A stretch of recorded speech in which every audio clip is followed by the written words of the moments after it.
नन्हा सा कान्हा कितनी देर भाग पाएगा?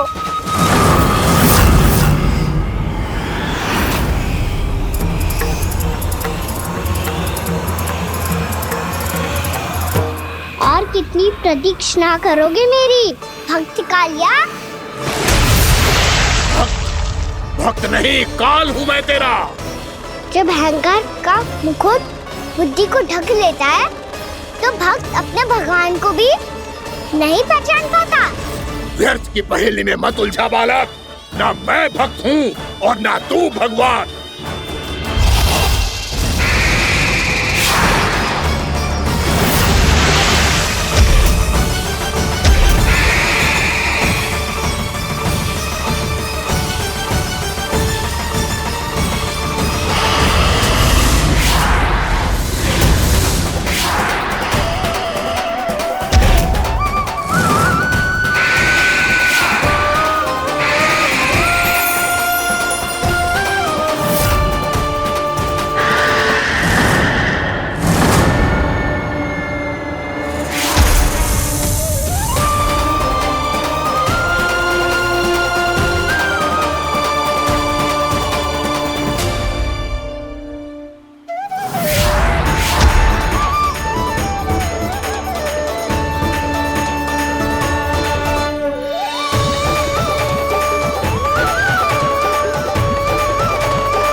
जिसके लिए इतने व्याकुल हो रहे थे, उसे छूकर कालिया नाग का हलाहल जैसा विष भी चरणामृत बन गया है और यमुना जी के जल में फैल चुके विष के प्रभाव को भी नष्ट कर रहा है।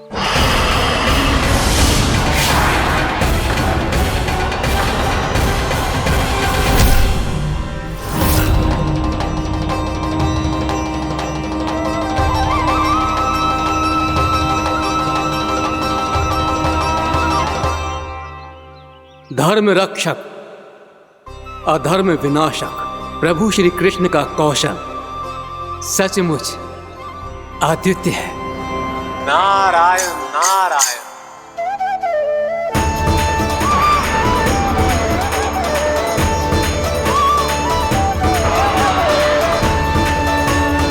मेरा भार तुम्हारे भीतर के अहंकार का प्रतीक है कालिया। अब तुम्हारा अहंकार, तुम्हारा अरपान मेरे पाँव के नीचे है और तुम्हारी पूंछ अर्थात तुम्हारे प्राण मेरे हाथ में।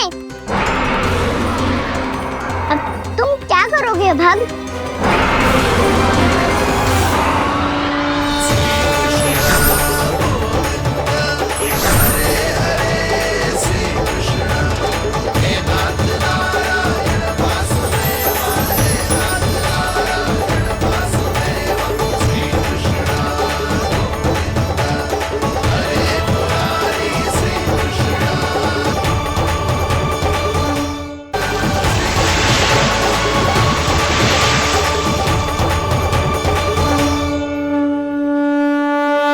प्रभु, भले ये आपको पहचानने में असमर्थ हो, पर हम सब ने आपको पहचान लिया है। हाँ प्रभु, एक भक्त होने के नाते और एक अर्धांगिनी और माँ होने के नाते मैं आपसे इनके प्राणों की भिक्षा मांगती हूँ। अपनी कृपा दिखाइए और इन्हें क्षमा कर दीजिए। आपके लिए मित्र और शत्रु में कोई अंतर नहीं प्रभु। उसी तरह आपकी कृपा और दंड में भी कोई अंतर नहीं। दोनों दया ही तो हैं, अकारण ही किसी को प्राप्त नहीं होती। हमें विश्वास है कि हमारे पति को मिला ये दंड कोई अभिशाप नहीं है, आपका वरदान है। ये सत्य है प्रभु कि इनसे बहुत से पाप हुए हैं। इनके विष से बहुत सारे जीव जंतु को हानि पहुंची है, पर अब आपके चरण इनके शीश पर पड़ गए हैं। ऐसी कृपा तो बड़े बड़े महान महात्माओं को भी दुर्लभ है, और इन्हें प्राप्त हुआ तो अवश्य ही ये किसी महान पुण्य का ही फल है। हे प्रभु, उन्हीं पुण्य कर्मों की शक्ति का आह्वान कर मैं आपसे विनती करती हूँ, इन्हें प्राण दान दीजिए। मैं अपने इस भक्त को क्षमा अवश्य करूंगा देवियों, यदि ये अपने अहंकार को त्याग कर मुझे पहचान ले तो।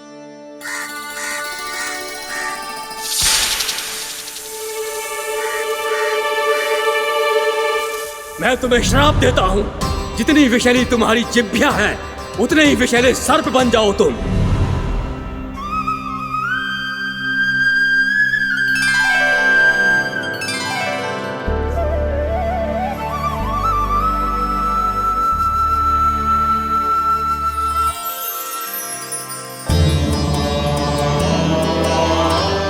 नारायण, मुझे क्षमा कीजिए नारायण।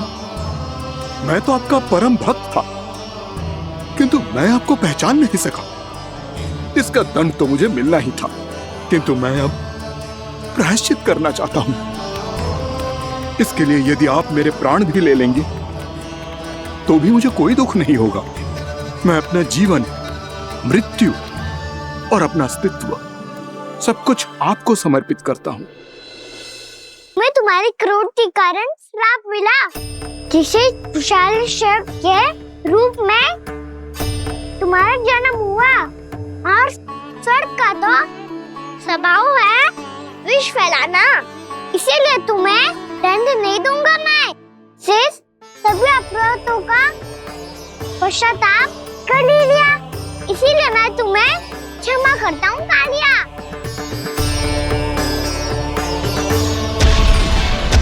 पर तुम्हें यहाँ से दूर समुद्र के बीच जाकर रहना होगा, जहाँ किसी निर्दोष का जीवन तुम्हारे विष से प्रभावित ना हो।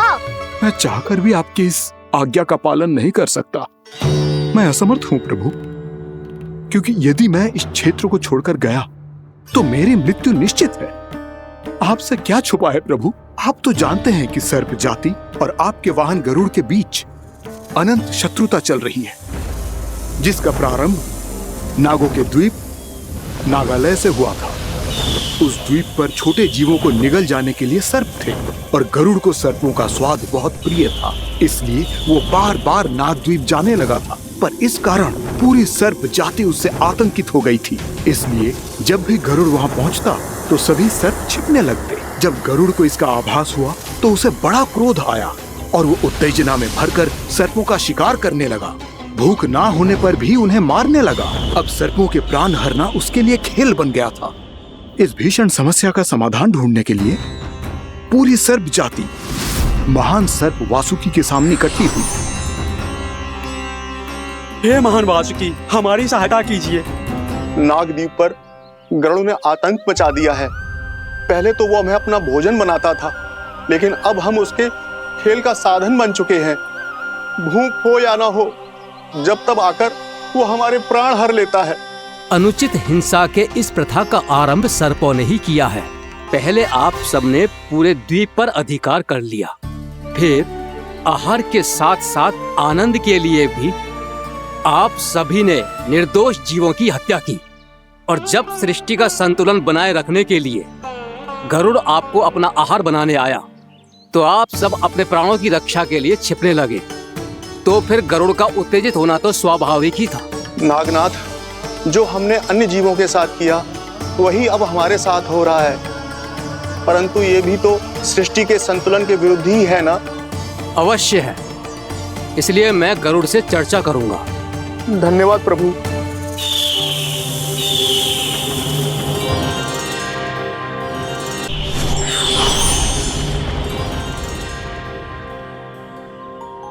श्री नारायण के वाहन पक्षीराज गरुड़, मैं संपूर्ण सर्प जाति की ओर से आपसे एक निवेदन करने आया हूं। कहिए, क्या कहना चाहते हैं आप? हे पक्षीराज, यदि आप हम पर ऐसे ही आक्रमण करते रहे तो शीघ्र ही हमारी प्रजाति समाप्त हो जाएगी। इसीलिए हमारी आपसे विनती है, यदि आप उचित समझें तो सर्पों के किसी एक घर से हम आपको एक सर्प प्रतिदिन अर्पित करेंगे। आप उसको आहार बनाइए और अन्य सर्पों को जीवित रहने का अधिकार दीजिए। मुझे स्वीकार है। तब से प्रतिदिन किसी एक घर से एक सर्प गरुड़ के भोजन के लिए भेजा जाने लगा। समय के साथ मेरे घर की भी बारी आई, परंतु मैंने एक बहुत बड़ी भूल कर दी।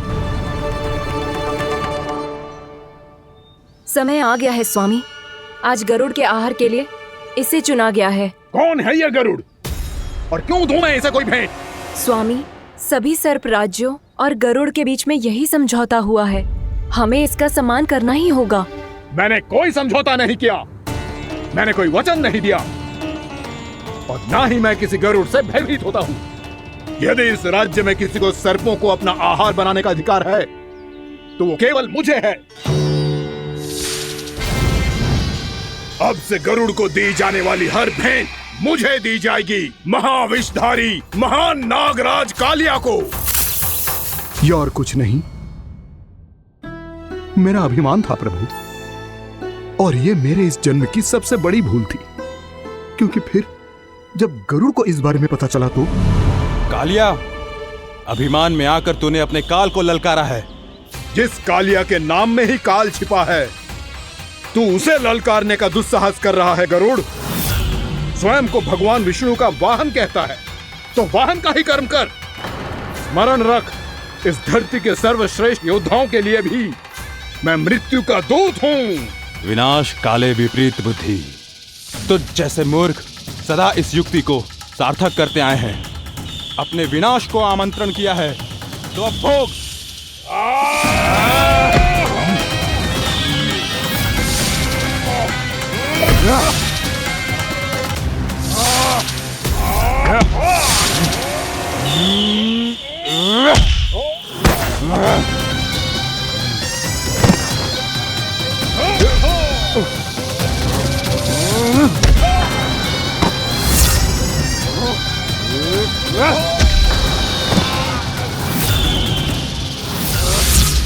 जिसने मेरा भोजन चुराने की धृष्टता की है वो इसी योग्य है। तू मुझे जानता नहीं है गरुड़, मैं महाविषधारी नाग कालिया हूँ। तेरा इतना दुस्साहस कि तूने मुझ पर चरण से प्रहार किया। वाह!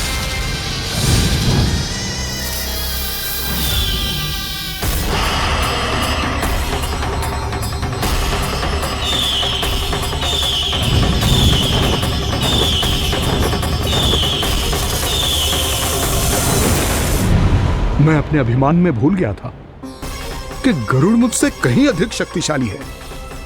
इसलिए अपने प्राणों की रक्षा करने के लिए मैं एक स्थान से दूसरे स्थान भागने लगा। नदियां, पर्वत, यहां तक कि मैंने सागर भी लांघ डाला, पर मैं जहां भी जाता गरुड़ के रूप में मेरा काल वहीं आ जाता। इसीलिए मृत्यु की आशंका से भयभीत होकर मैं अपने बड़े भाई मां कद्रू के प्रथम पुत्र अनंत शेषनाग से राय लेने चला गया। भैया, मैं यहां आपसे आपकी सहायता लेने आया हूं। मेरी एक छोटी सी भूल के कारण यह गरुड़ मेरा पीछा कर रहा है, मुझे हर समय हर स्थान पे ढूंढते रहता है। यदि उसने मुझे ढूंढ लिया तो वो निश्चित ही मेरे प्राण ले लेगा। मुझे कोई ऐसा स्थान बताइए जहां मैं अपनी पत्नी और अपनी संतानों के साथ शांति से रह सकूं। तुम यमुना नदी के किनारे वृंदावन क्षेत्र में जाके वास करो कालिया। गरुड़ वहां प्रवेश नहीं कर सकता, क्योंकि उसे ऋषि सोबरी का श्राप मिला हुआ है।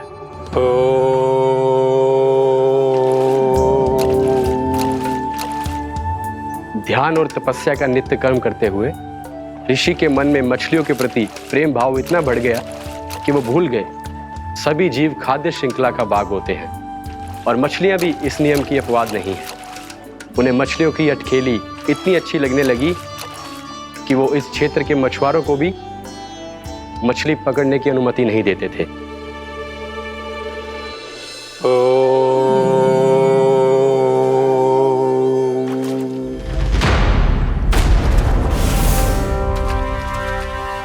उस दिन वो उस पक्षी को नहीं रोक पाए, पर तब से सावधान रहने लगे।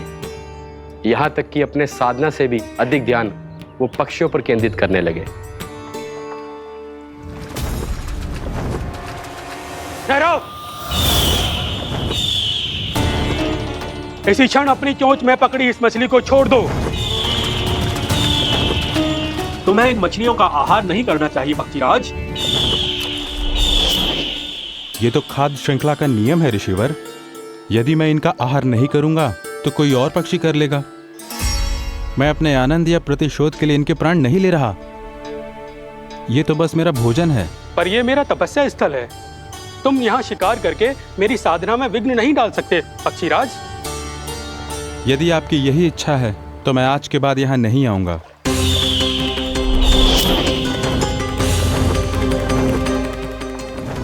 पर आज ये मछली मेरे आहार के रूप में पकड़ी जा चुकी है।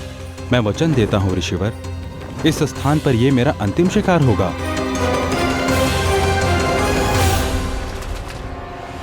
आज के बाद यदि तुमने वृंदावन की निकट उड़ान भी भरी तो तुम सैकड़ों टुकड़ों में फटकर मारे जाओगे पक्षीराज। ये मेरा श्राप है।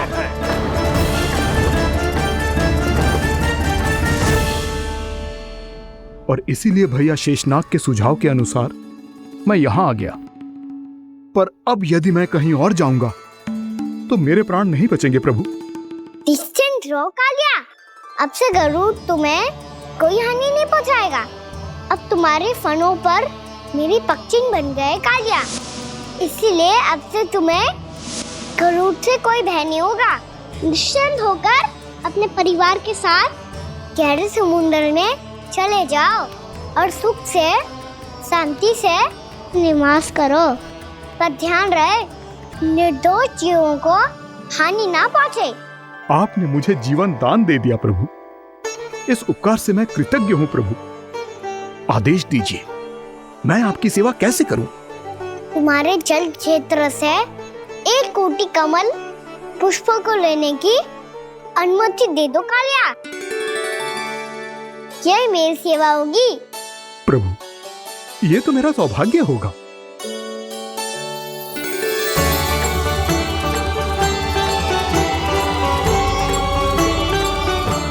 1 कोटि के स्थान पर हम 3 कोटि कमल पुष्प ले आए प्रभु। मैं तुम्हारी सेवा भाव से प्रसन्न हुआ कालिया। रमणक द्वीप पर चले जाओ ताकि तुम्हारे कारण फिर कभी किसी निर्दोष जीव को हानि ना पहुंचे और न ही तुम्हारा विष मेरे प्रिय यमुना नदी के जल को दूषित कर पाए। मैं तुम्हें आशीर्वाद देता हूँ। आज यहाँ मेरे द्वारा तुम्हें दिए गए इस आदेश का स्मरण जो भी भक्त करेगा और प्रातः काल और संध्या काल में इसका उच्चारण करेगा, उसे फिर कभी किसी संकट से कोई भय नहीं होगा। ये स्थान अब से काला कुंड के नाम से जाना जाएगा।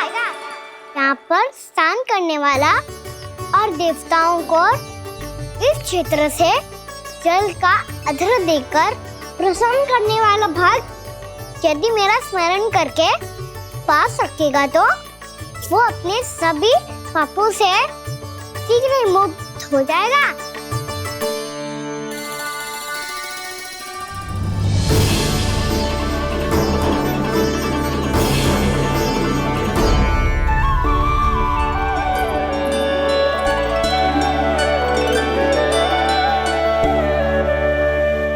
कौन है जी भगवान जिसने अभी अभी कालिया जैसे विशाल विस्तर का सामना किया? क्या एक साधारण बालक जो शीत की अधिकता से ठिठुर रहा है? क्या करूं? मैं लल्ला को ममता के आंचल में छुपा लूं या भक्त बनकर प्रभु की लीला देखती रहूं? क्या करूं मैं? कितना ठंडा था जल, बहुत सर्दी लग रही है। सर्दी से तड़पते हुए कैसे देखूं इसे? अभी जाके अपने पल्लू से सुखाती हूँ। हृदय से लगा के स्नेह की आंच दूंगी तो सर्दी पल भर में छूमंतर हो जाएगी।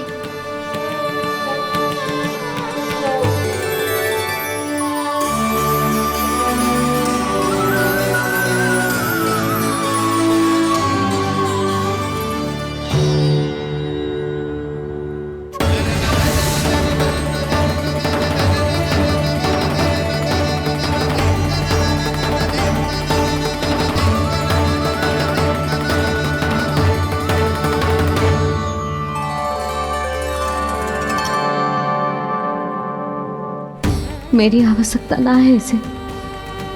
ये तो सच्ची में भगवान ही है, जिसकी ठंड दूर करने के लिए स्वयं द्वादश आदित्य प्रकट हो गए हैं।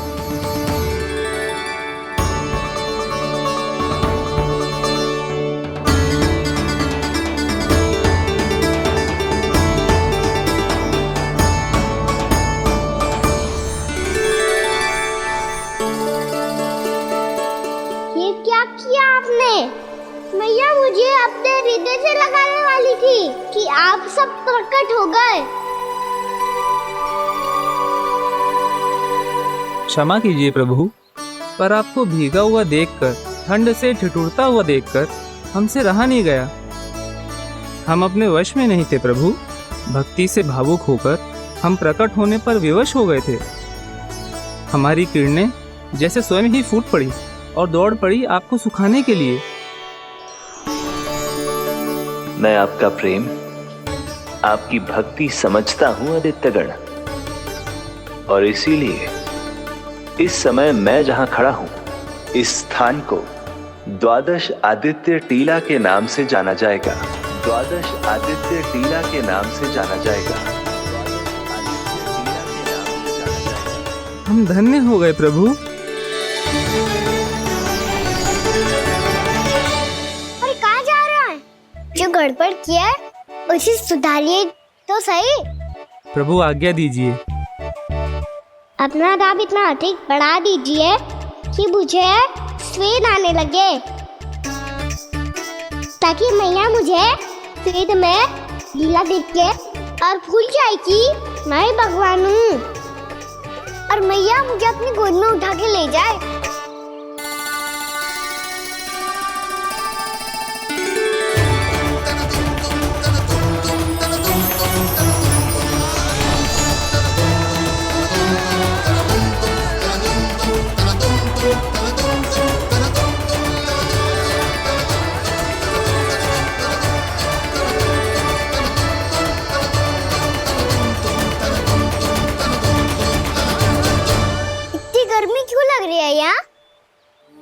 श्वेत की एक बूंद भी आती थी तो मैं अपना आंचल लेकर पहुंच जाती थी इसके पास।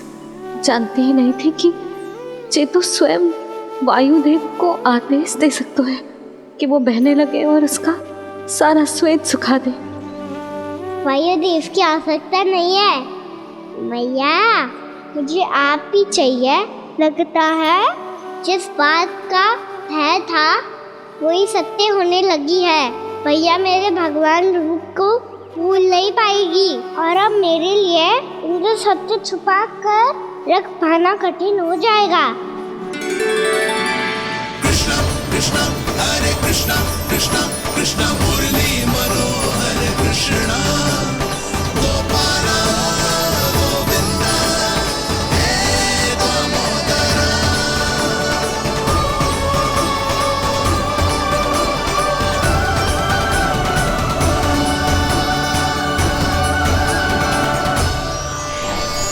प्रभु, आपके श्वेत से बने इस प्रसंगदान सरोवर का प्रणाम स्वीकार कीजिए।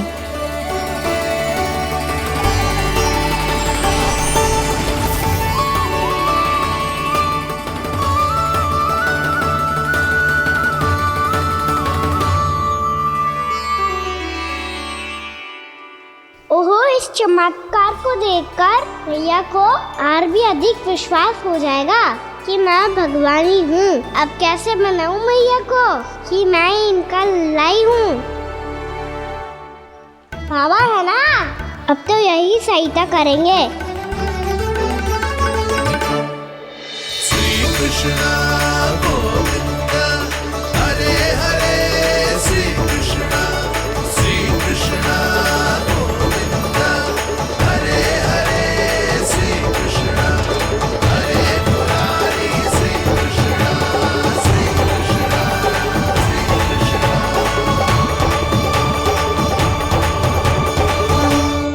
ओए कोटि ना, मैंने तो 3 कोटि कमल पुष्पों का प्रबंध कर दिया है और चिंता करने की आवश्यकता ना है।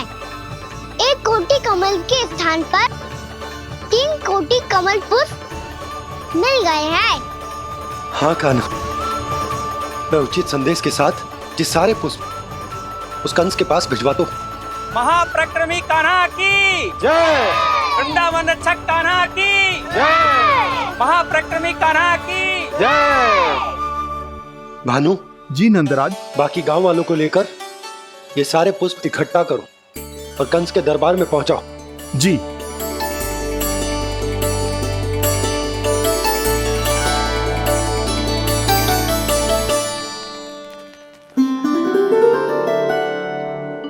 मैया, कौन हो तुम?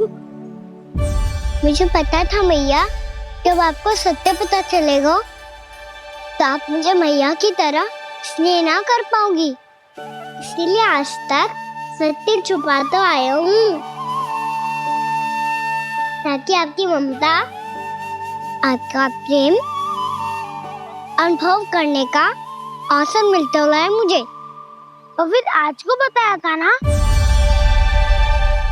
जो रहस्य तुमने बरसों तक छिपाया था, उसका भेद खुलने में तुम्हारा ही योगदान है। मुझे कालिया के शीश पर अपने पद चिन्ह रखकर उसे मुक्त कराना था दाऊ, वचन दिया था मैंने उसे।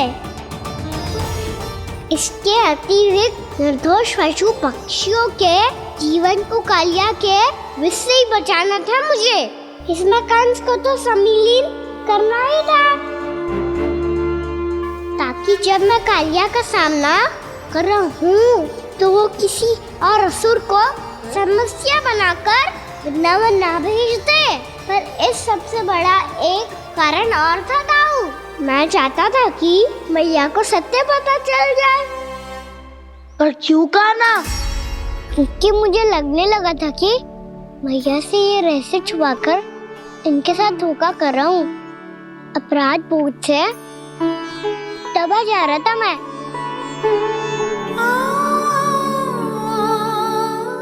जो सत्य आपको, बाबा को, सभी को पता है, यहाँ तक कि मेरे सखा भी जानते हैं, वो सत्य मैंने मैया से छिपाया केवल इसी लोक में कि मुझे इनकी ममता प्राप्त होती रहे। पर ऐसा करके मैं अपने से निस्वार्थ प्रेम करने वाली मैया को धोखा दे रहा था। आप ही बताओ दाऊ, जो इस संसार में मुझसे सबसे अधिक भरोसा करता है, उसी के साथ छल कैसे कर सकता हूँ मैं? हाँ, मैं नारायण का अवतार हूँ, पर अपनी मैया का छोटा सा लल्ला भी तो हूँ।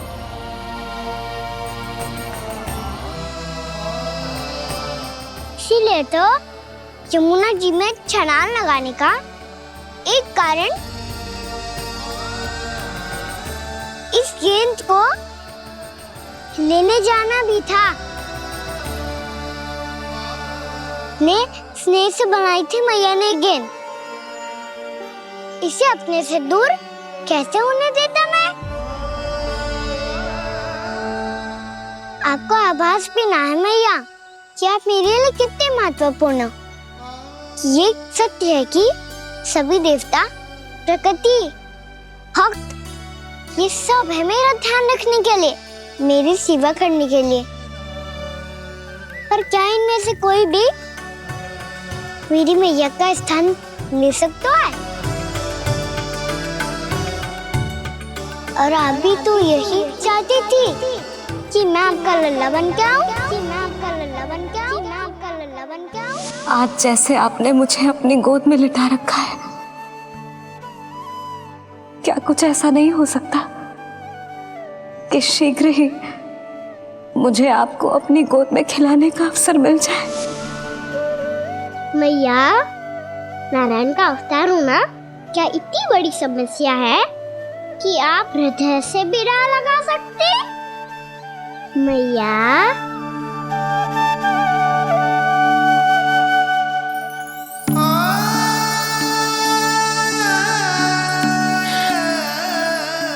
मेरा कान्हा, मेरा लल्ला।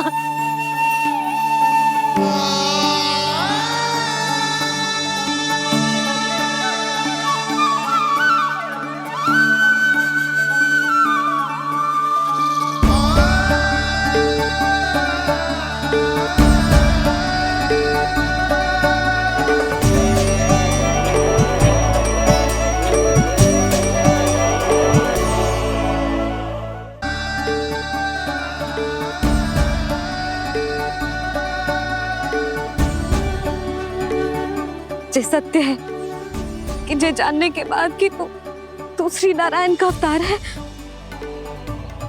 मैं तुझे भगवान की तरह ही देख पाऊंगी। पर मेरे हृदय की जो ममता है ना, वो भक्त से कहीं अधिक है लल्ला। फिर चाहे तू साधारण बालक हो या श्री नारायण का अवतार, तू सदैव ही मेरा लल्ला है, मेरा लल्ला था और सदैव ही रहेगा। यशोमती मैया का नंद लाला, यशोमती मैया का नंद लाला। यशोमती मैया के नंद लाला, यशोमती मैया के नंद लाला, यशोमती मैया के नंद लाला, यशोमती मैया के नंद लाला।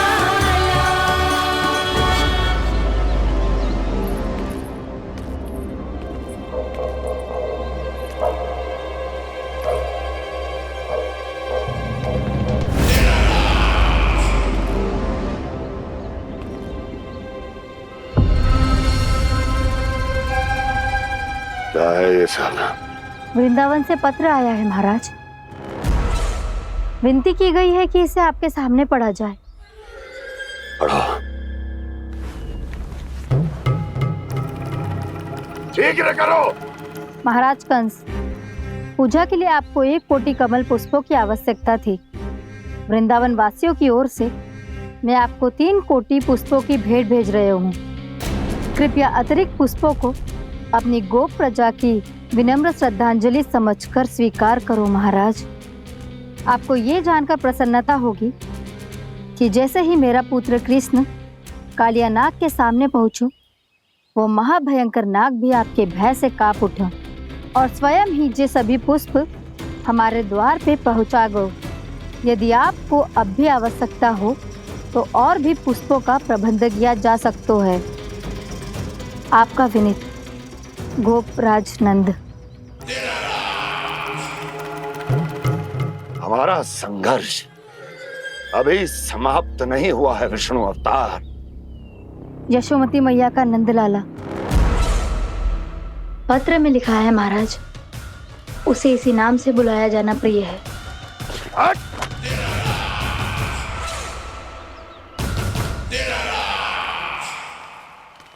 जैसे आपने कही वैसे ही करो। हमने कंस के राजभवन को पुष्प से भर दियो है। मुझे तो ऐसा लग रही है इतने पुष्प देख के कंस को चक्कर आ जाएंगे।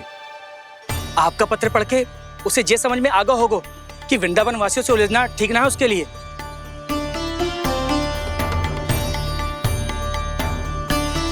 वैसे ही हमारे श्री कृष्ण हमारी रक्षा करने के लिए है ना।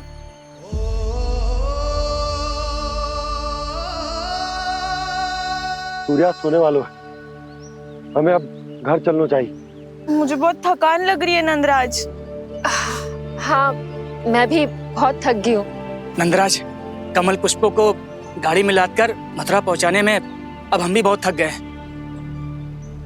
तो आप सब लोग रात्रि को यहाँ रुकना चाहते हैं? वैसे सुझाव तो अच्छा है नंदराज।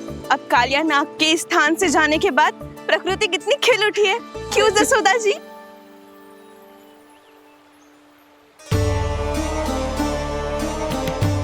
सब सामान्य है, ये जान के भी कि कान्हा भगवान नारायण का अवतार है, किसी को कोई अंतर ही ना पड़ रहा है। तो फिर मेरा मन क्यों अटको है अभी तक? क्यों बार बार मैं इस दुविधा में पड़ जाती हूँ कि कान्हा को एक भक्त के जैसे देखूं या मैया के जैसे? ऐसा इसीलिए है मैया क्योंकि ना तो आपकी भक्ति में कोई कमी है और ना ही ममता में। तो फिर ठीक है, आज हम यहीं रात बिताएंगे। सब लोग विश्राम करिए। जय हुइलाबाद। रात वन में भयभीत क्यों हो रहे हो बसंता? श्री नारायण का अवतार कान्हा है ना हमारे साथ।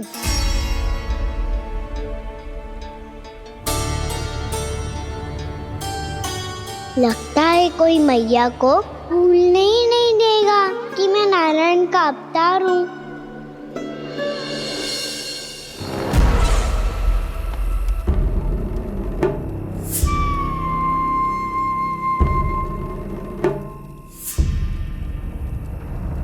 तुम्हें पूर्ण विश्वास है ना गुप्तचर?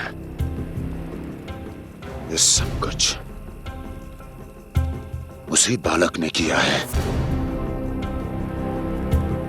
उसी ने कालिया को पराजित करके यहां से दूर भेज दिया है। मैंने अपनी आंखों से देखा है महाराज। और वृंदावन के सभी वासी इस समय वन में विश्राम कर रहे हैं, ये सूचना पक्की है। वो सब पूरी रात वन में ही बिताएंगे महाराज।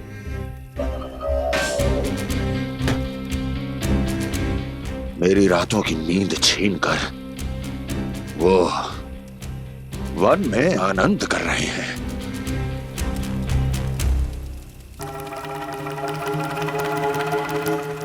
किंतु मैं उनके इसी आनंद को मृत्यु के करुण रूतन में बदल दूंगा। उनके चारों ओर प्रकाश होगा, सूर्य की चमक जैसा, आंखें चौंधिया देने वाला प्रकाश।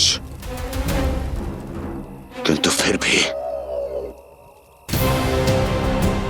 ये रात उनके लिए सबसे अधिक काली होगी, क्योंकि मैं इस पूर्णिमा की रात को अमावस्या की रात बना दूंगा, कभी न समाप्त होने वाली अमावस्या।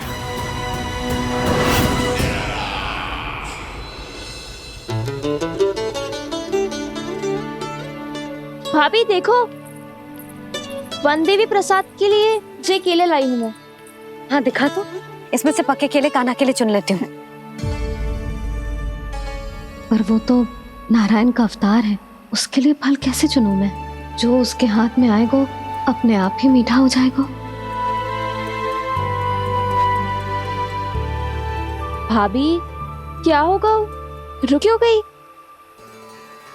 कछू ना दिखा।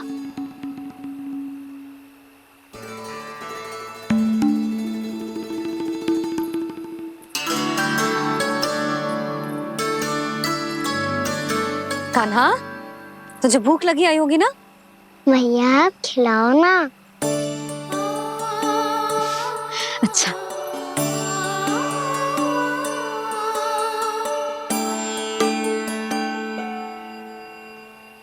ले।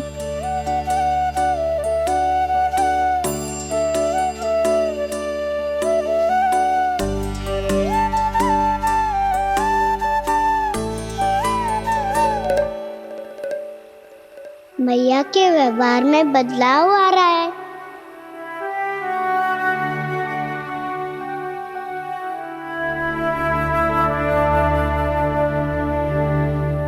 कान्हा, बंसी काका हम सबको वन में आग जलाना सिखा रहे हैं, ताकि भयानक पशु को दूर करा जा सके।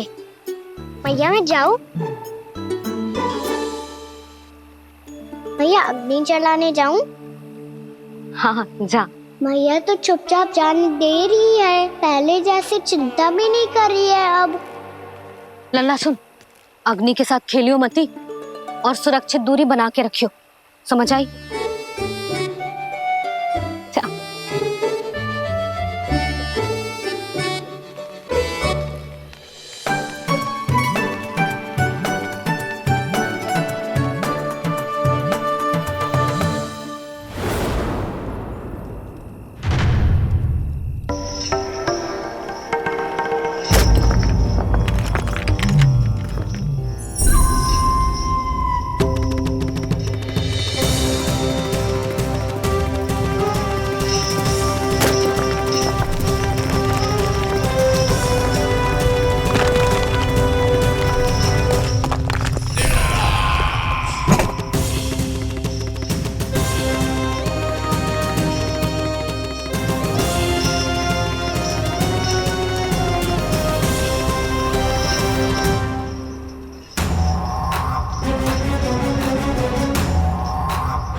स्वयं को प्रकट करो दावानल।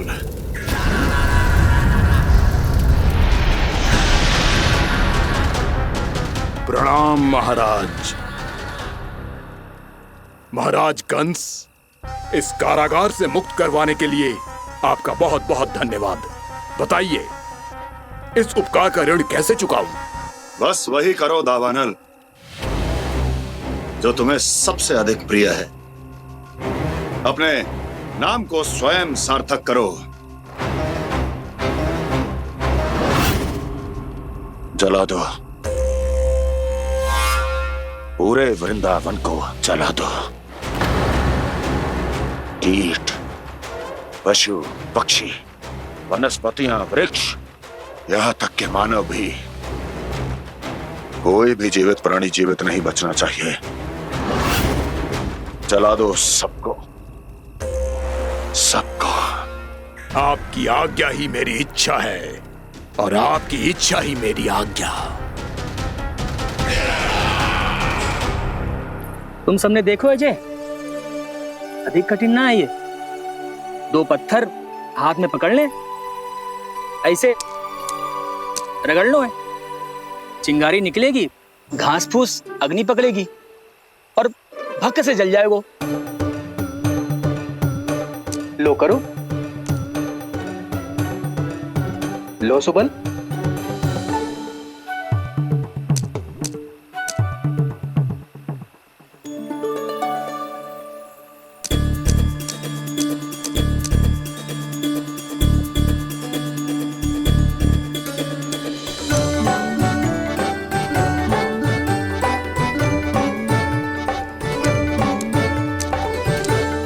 ले कान्हा, तू भी प्रयास करके देख ले। पर जितना सरल जय कह रहे थे उतना सरल ना है अग्नि जलाना।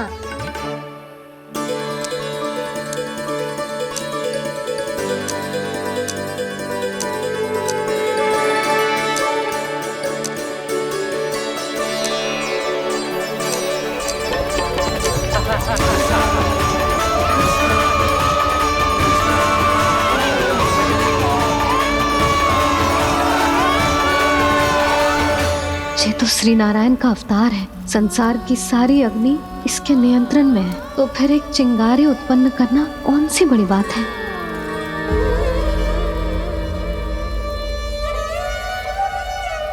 ऐसे तो मैया मुझे धीरे धीरे अपना लल्ला मारना ही भूल जाएगी।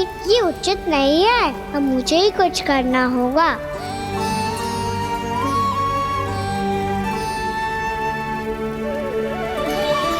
कान्हा, ऐसे मत करो, लग जाएगी।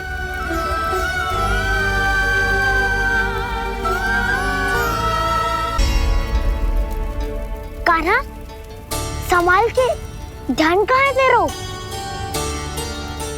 कालिया नाग का हलाहल जैसा विष जिसका कछु न बिगाड़ पाई, जिस साधारण सी अग्नि उसे हानि कैसे पहुंचा पाएगी। मेरी ममता बार बार चिंता करने पे विवश कर देती है मुझे। भूल जाती हूँ मैं कि ये तो श्री नारायण का अवतार है। यही तो मैं चाहता हूँ मैया।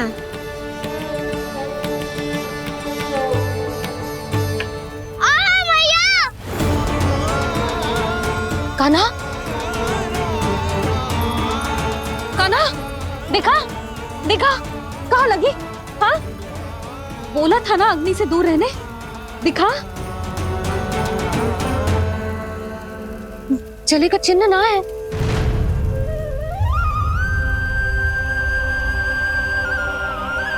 मेरे साथ खेल खेल रहा है जे। इससे पता है कि इसकी पुकार सुनते ही मैया ऐसे ही दौड़ी चली आएगी। नीचे नटखटपना बंद कर कान्हा।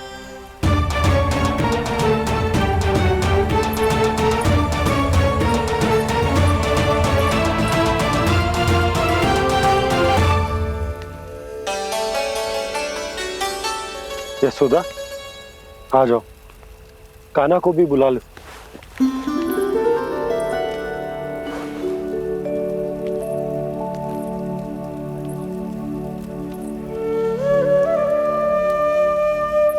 आपको तो पहले से पता था ना कान्हा के बारे में? हाँ, वो यशोदा, कान्हा ने मुझसे वचन लिया। ना ना, मैं आपको ताना ना दे रही। मैं तो बस ये सोच रही थी कि आप अपने आप को कैसे समझा पाते हो, ये जानते हुए भी कि वो श्री नारायण का अवतार है? आप उसके साथ सामान्य व्यवहार कैसे कर पाते हो? क्योंकि मैं भी अपने लल्ला के साथ सामान्य व्यवहार ही करना चाहती हूँ, उसे वैसे ही देखना चाहती हूँ, उसके साथ लाड करना चाहती हूँ, उसे डांटना चाहती हूँ, फटकारना चाहती हूँ, पर मुझे बार बार उसमें मेरे प्रभु दिखने लगते हैं। मेरे साथ भी ऐसा ही होता है यशोदा, पर जब मैं ये स्वीकार कर लेता हूँ कि जो हमारा लल्ला है, तो मैं भूल जाता हूँ कि जय श्री नारायण का अवतार भी। उसके बाद सांसारिक माया मुझे अपने अंदर जकड़ लेती है। यशोदा, तुम्हारे साथ भी कछु ऐसा ही होगा। संसार की मोह माया तुम्हें खुद में जकड़ लेगी और तुम जब भूल जाओगी कि वो भगवान का अवतार।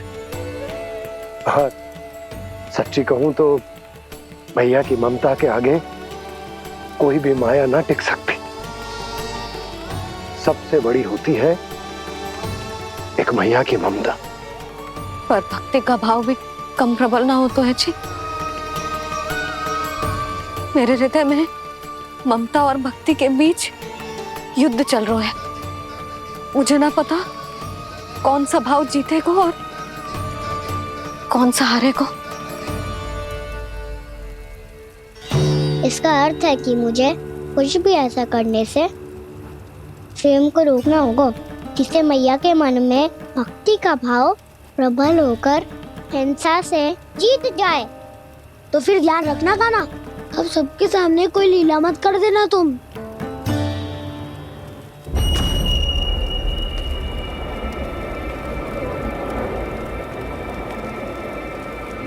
वो देखो, वो वहां बैठे हैं सब कोने में। किसी भी कोने में क्यों ना छिपा हो, आज तो जलेगा पूरा वृंदावन ही। मुझे फैला दो यहाँ और फिर जाओ महाराज कंस को सूचना दो कि उनका कार्य हो गया है। महाराज का आदेश स्मरण है ना, वृंदावन का कोई भी आदमी आज जीवित नहीं रहना चाहिए। अग्नि को जलाना मत सिखाओ, जाओ मुझे अपना कार्य करने दो।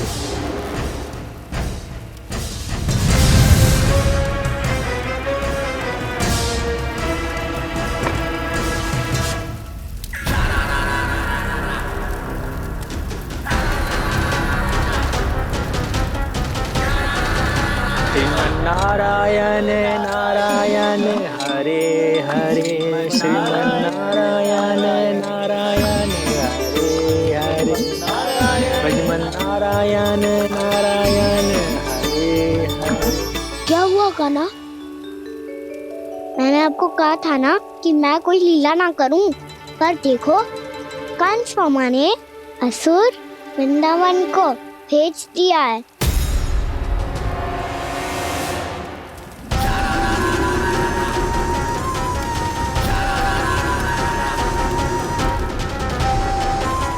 दावानल और दांत बन के अग्नि। अब क्या करोगे तुम?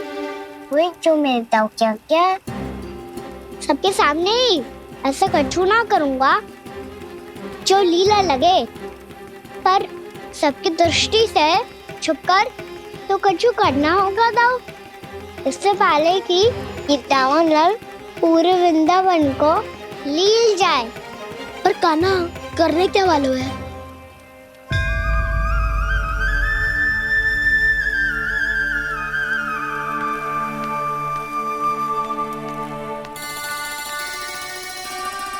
भैया बहुत थको, सुला दो ना। आजा।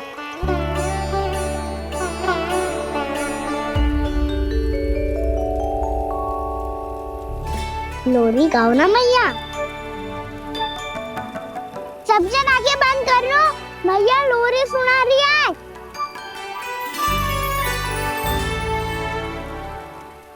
तो ये है तुम्हारी योजना।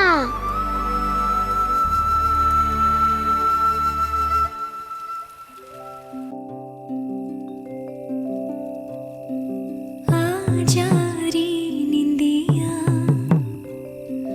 आ जल्दी से आ, मैया लोरी सुनावे आजा रे अरे गोदी का पलना है बैया डोरी, झूले उसमें कान्हा रे आजा रे अरे, तुझसे है पूरन दुनिया मोरी, लल्ला तो मेरा मैया मैं तोरी आजा रे अरे।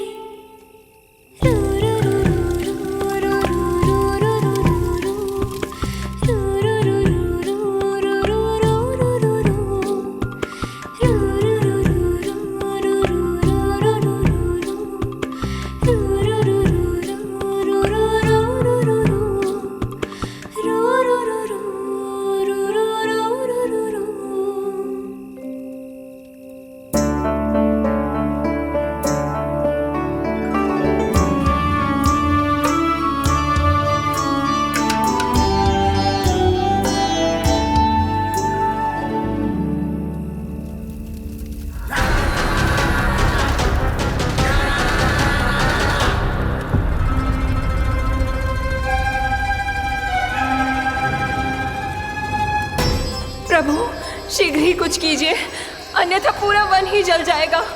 मेरी सहायता कीजिए प्रभु।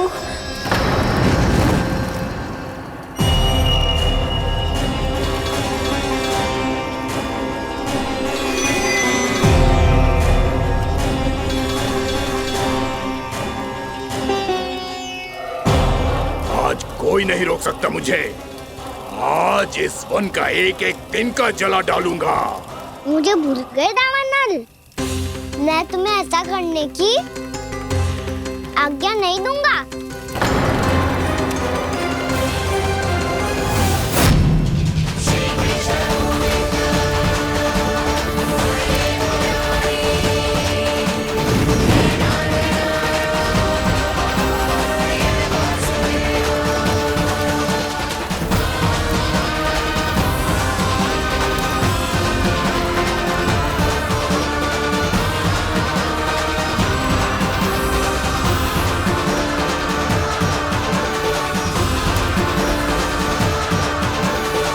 मैया की नींद में व्यवधान पहुंच रहा है, मुझे शीघ्रता करनी होगी।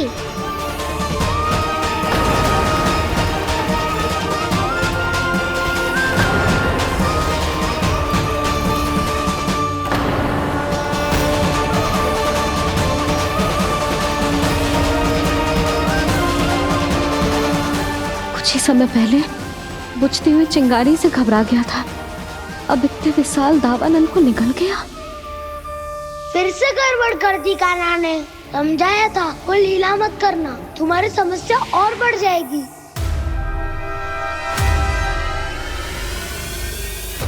अब क्या करूं दाऊ?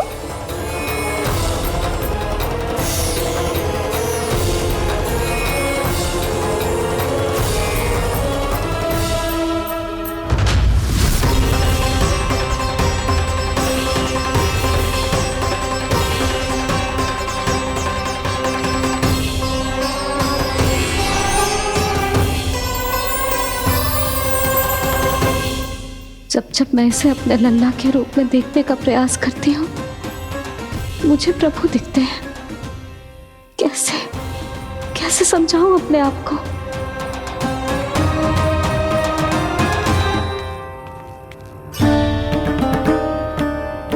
मैया मुझे पता है आपने कहा था अग्नि के साथ मत ही खेलना, पर अग्नि फैल रही थी।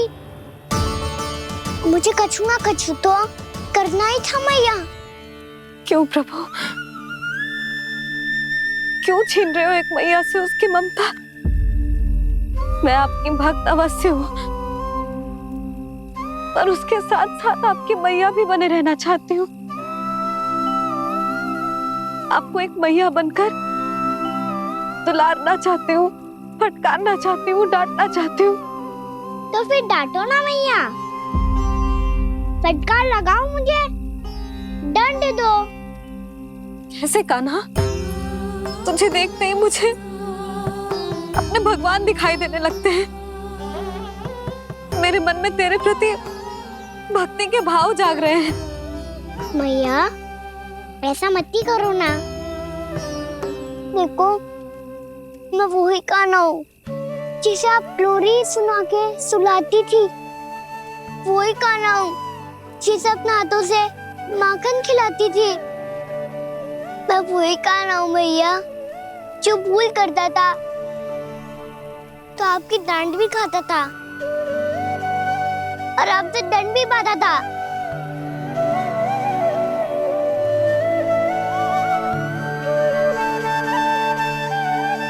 मैया एक बार मेरी ओर देखो तो सही। मैं वो ही कान्हा हूँ जो आपकी पूछ बनके पूरे वृंदावन में घूमता था। जैसे चलना बोलना सब सिखाया आपने। पहले मेरा सत्य जाने बिना आप मुझे अपने लल्ला की तरह व्यवहार करती थी। अब मेरा सत्य जानने के बाद भी अपने लल्ला की तरह ही मुझे अपनाना होगा, क्योंकि मैं तो वही हूँ, आपका कान्हा।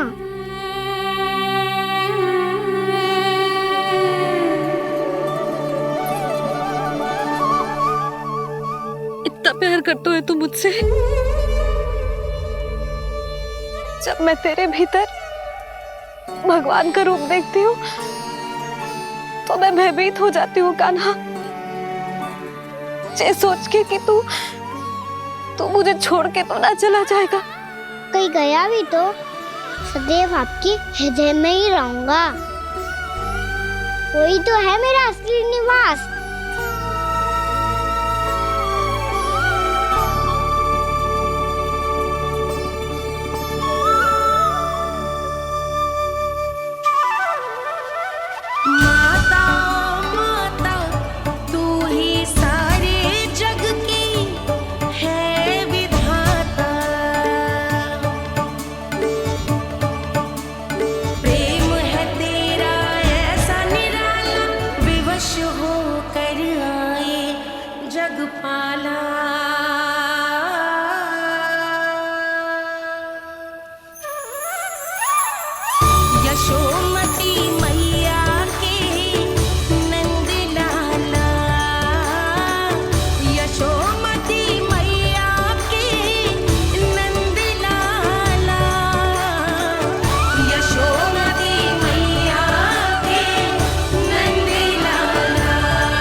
लल्ला शीघ्रता कर, घर पहुंचकर झाड़ू बुहारी भी करनी है।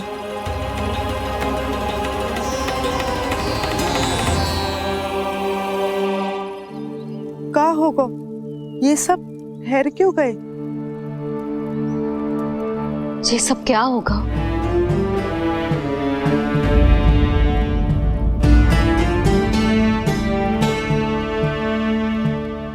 कल ही तो हम इस क्षेत्र की सुंदरता की प्रशंसा कर रहे थे ना, और आज कछु बचो है तो बस चिंगारियां, भस्म का ढेर और विनाश का दृश्य।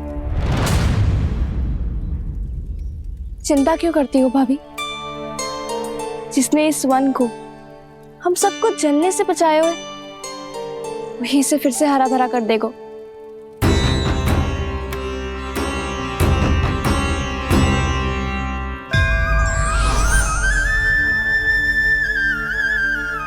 नंदराज, इस समय घर जाना सुरक्षित होगो? पूरा मार्ग जल गयो है। इन सुलगती चिंगरियों का ताप किसी बालक या वृद्ध के पांव में लग गो तो?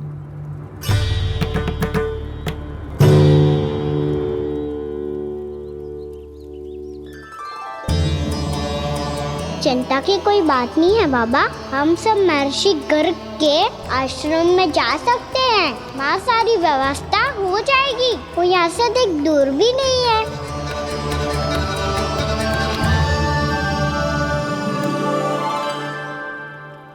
मुझे लगता है कि हम सबको ऋषि गर्ग के आश्रम जाना चाहिए।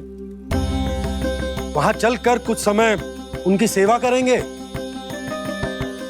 और जैसे ही अग्नि शांत हो जाएगी और वृंदावन जाने को मार्ग सुरक्षित हो जाएगा, हम सब वापस लौट चलेंगे। अच्छा विचार है। वही महर्षि गर्ग जिन्होंने मेरा नामकरण करा था।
आज से तुम्हें सारा संसार जिस नाम से पहचानेगा वो नाम है कृष्ण। कृष्ण वो नाम है कृष्ण। कृष्ण वो नाम है कृष्ण। कृष्ण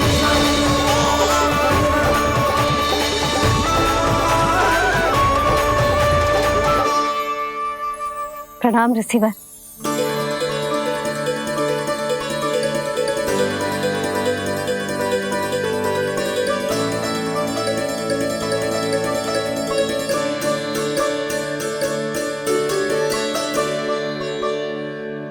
ऋषिवर, आपका स्वास्थ्य ठीक तो है ना?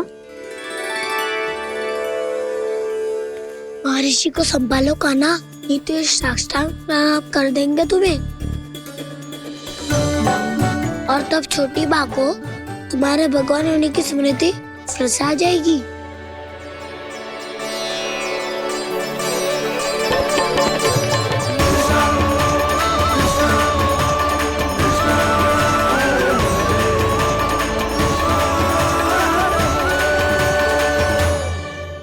भक्तों को भगवान के दर्शन मिलते हैं, मुझे तो साक्षात भगवान ही मिल गए।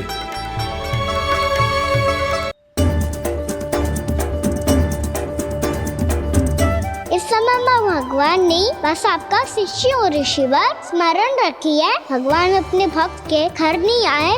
आज एक पुत्र अपनी मैया के साथ एक महर्षि के आश्रम आया है।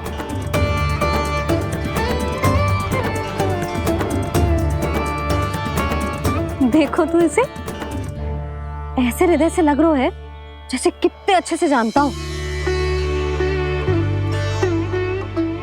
जानते हो मैया, बाबा ने कितनी बार बताया हो इनके बारे में कि कैसे मेरा नामकरण करा था, इसीलिए तो इतने विशेष है ये मेरे लिए।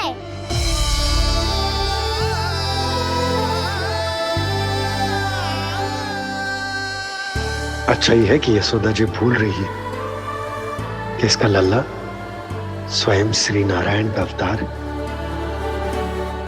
आप सभी का यहाँ आना बहुत ही प्रसन्नता की बात है। आप आए हैं अपनी इच्छा से, परंतु मेरी इच्छा के बिना जा नहीं पाएंगे। आपके साथ समय बिताने आए महर्षि। इतनी शीघ्र यहाँ से जाएंगे भी ना।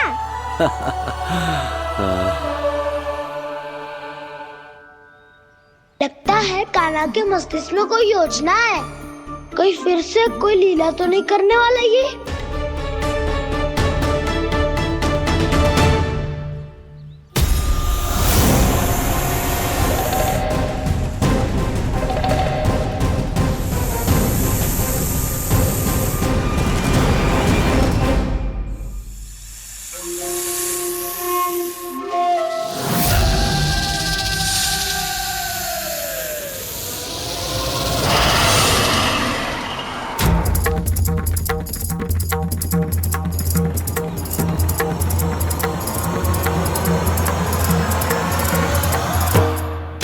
क्या बात है कान्हा? अपने दाऊ को नहीं बताओगे? कौन सी बात दाऊ?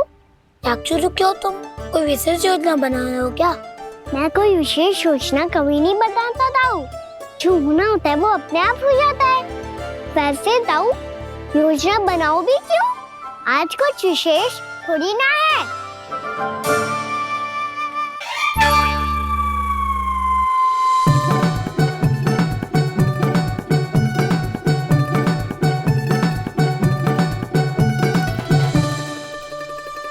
अच्छा, तो मेरा जन्मदिन इसके लिए विशेष अवसर नहीं है या फिर इसे स्मरण ही नहीं है कि आज मेरा जन्मदिन है?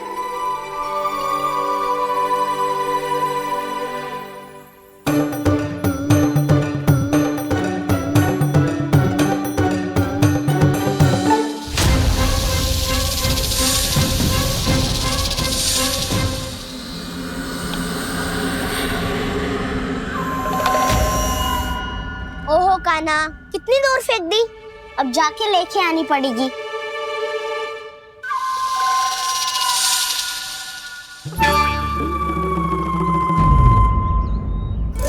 बलराम, वहाँ खड़े क्या हो? आओ खिल्ली लेके आते हैं।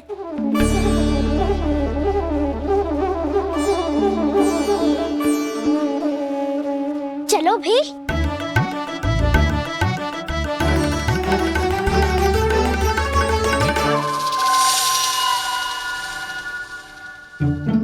अब मेरी बारी है। नहीं नहीं, अब मैं खेलूंगा। क्या हुआ दाऊ, क्या देख रही हो? ऐसा लगा कि जैसे कोई था यहाँ। वरना दाऊ कोई ना कोई तो जीव जंतु होगा ही। छोड़ो ना, अब आपकी बारी। मार गिल्ली बर लगा के। हाँ हाँ, बलराम को खेलने दो, अभी अभी आया ना।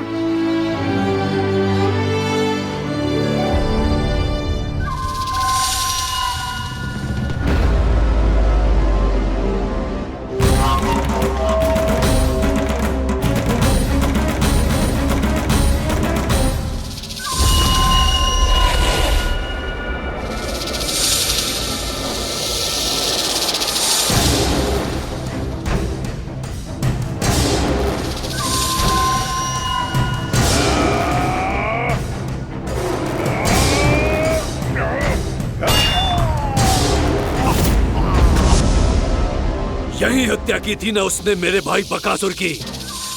और वो सारे बालक बड़े चाव से देख रहे थे, प्रशंसा कर रहे थे उस मायावी की। मेरी बहन पूतना के हाथों से तो बच गए, किंतु अब मेरे क्रोध से, मेरे भीतर दहकती प्रतिशोध की अग्नि से अब ना तो वो बालक बचेंगे और ना ही वो विष्णु अवतार। और भूलना मत, महाराज ने क्या कहा था? सीधे सीधे उस मायावी का सामना नहीं करना है तुम्हें। वो बालक बहुत चतुर है।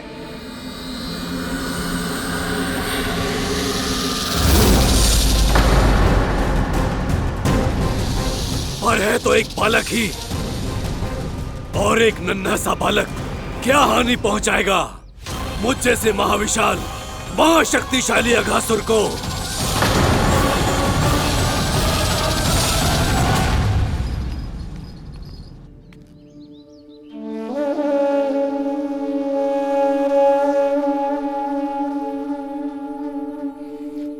पता नहीं तेरी मैया क्या क्या सोच रही होगी। विवाह के समय एक दूसरे को वचन दिया था, कभी भी एक दूसरे से कछु ना छुपाएंगे हम।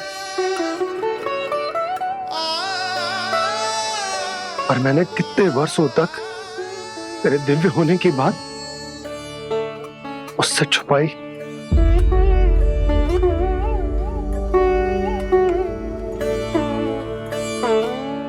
कान्हा, तुमने ही तो कही थी कि मैं तुम्हारा सत्य तुम्हारी मैया को ना बताऊं।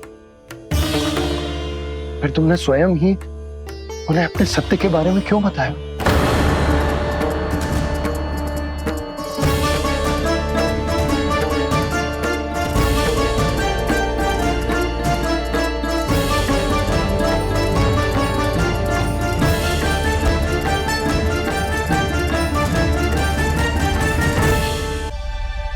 कान्हा, तुमने ही तो कही थी कि मैं तुम्हारा सत्य तुम्हारी मैया को ना बताऊं। फिर तुमने स्वयं ही उन्हें अपने सत्य के बारे में क्यों बताया? दाऊ के मन में यही शंका थी बाबा। उन्हें भी मैंने यही कहा था कि मैया को कभी ना कभी तो मेरा रहस्य पता चलना था। किसी और से जानकारी मिलती तो उन्हें अधिक दुख होता। इसीलिए मुझे लगा अच्छा यही है कि इन्हें मेरा सत्य से मुझसे पता चले। वैसे भी मैया से भेद छुपा के मुझे अच्छा नहीं लगता बाबा। इतने वर्षों में मैं जब जब मैया से कुछ भी छुपाता था तब तक मेरी हृदय को भी पीड़ा होती थी।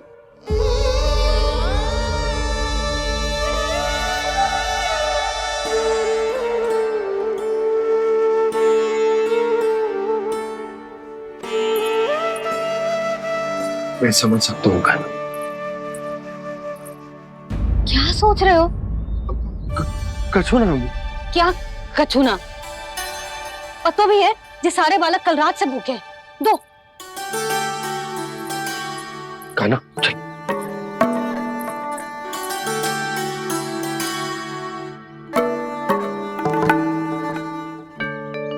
लगता है सब ठीक है। क्या ठीक है? कछु ठीक ना है। बहुत कठिन है,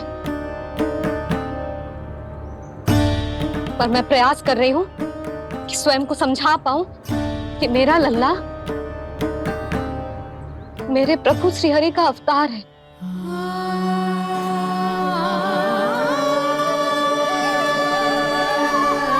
ठहर,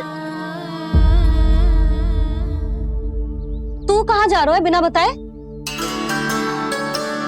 पूरे संसार के लिए तू दिव्य होगो, मेरे लिए तू केवल मेरा लल्ला है। समझ आई? अब आके कछु खा ले।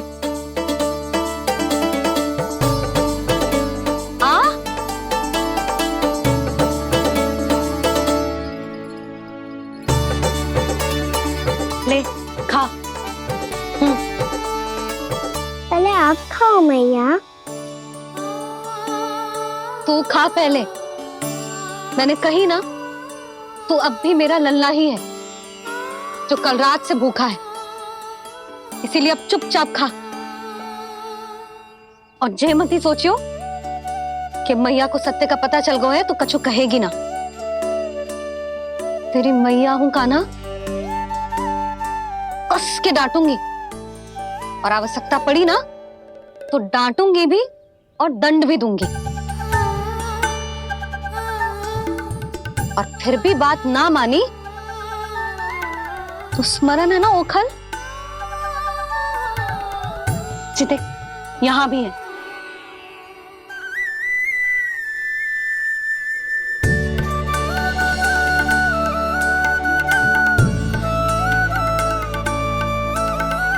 आपकी डांट फटकार और दंड में फूलों से भी अधिक मिठास है भैया। प्रेम है तेरा ऐसा निराला, विवश हो कर आए जग पाला।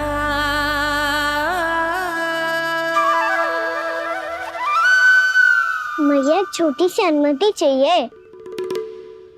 फिर से वन जाना है? फिर से कोई लीला करनी है क्या? हाँ वो। बस बस, अधिक बहाने बनाने की आवश्यकता ना है। ठीक है, चला जा, पर वन के अधिक भीतर ना जाना, समझ आई?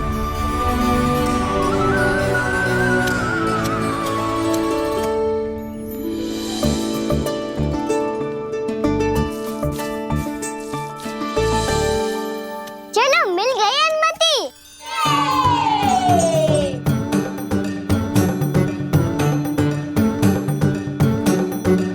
राहु, आप ना चलोगे हमारे साथ खेलने? नहीं, तुम जाओ, मुझे पौधा लगाना है। पर क्यों राहु? क्योंकि माँ ने कहा है आज मेरा कहा है कि पौधे लगाने से फल मिलते हैं। पर पौधा तो लगो, फल ना है। इतने शीघ्र फल नहीं आते खाना, कम से कम 1 वर्ष प्रतीक्षा करनी पड़ती है। तो 1 वर्ष के बाद इसी पौधे के नीचे बैठ के फल खाएंगे। आज के विशेष दिन को स्मरण रखना सिखाओ। सब स्मरण रखना, बस अपने दाऊ का जन्मदिन ही भूल जाना तुम। वैसे आज के दिन की एक और विशेष बात है। आज माँ को बनाने की आवश्यकता भी ना पड़ी, उसके बिना ही वन जाने की अनुमति मिल गई। जय हुई ना बात। अब चलो।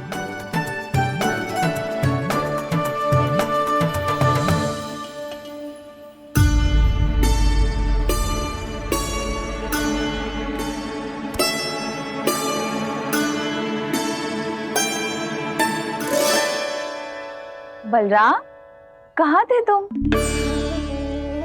अच्छा, तुम्हें पता है महर्षि गर्ग ने मेरी विनती स्वीकार कर ली है।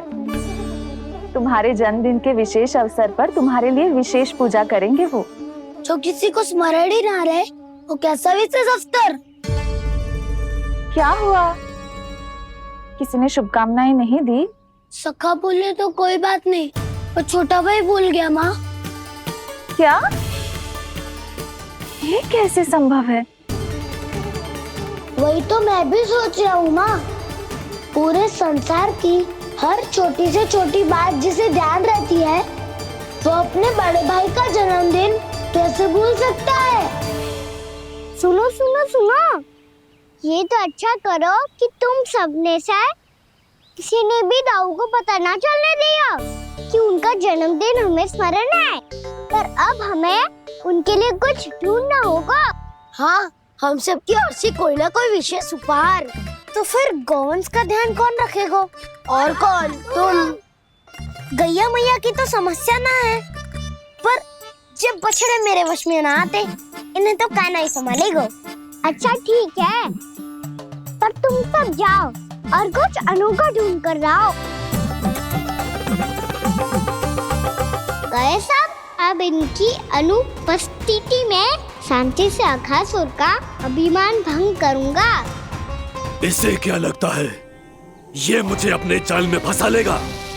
इसके मित्रों को मृत्यु के जाल में ऐसे फंसाऊंगा मैं कि ये रक्षा की भिक्षा मांगेगा मुझसे।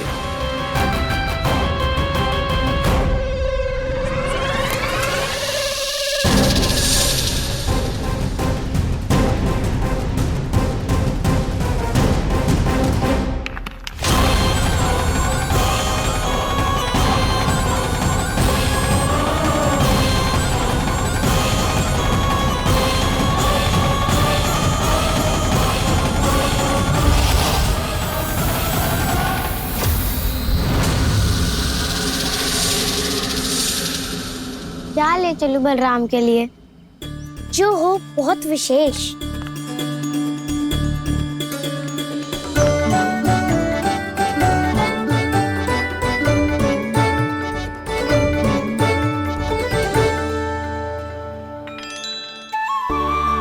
ये फल उसे बहुत प्रिय है।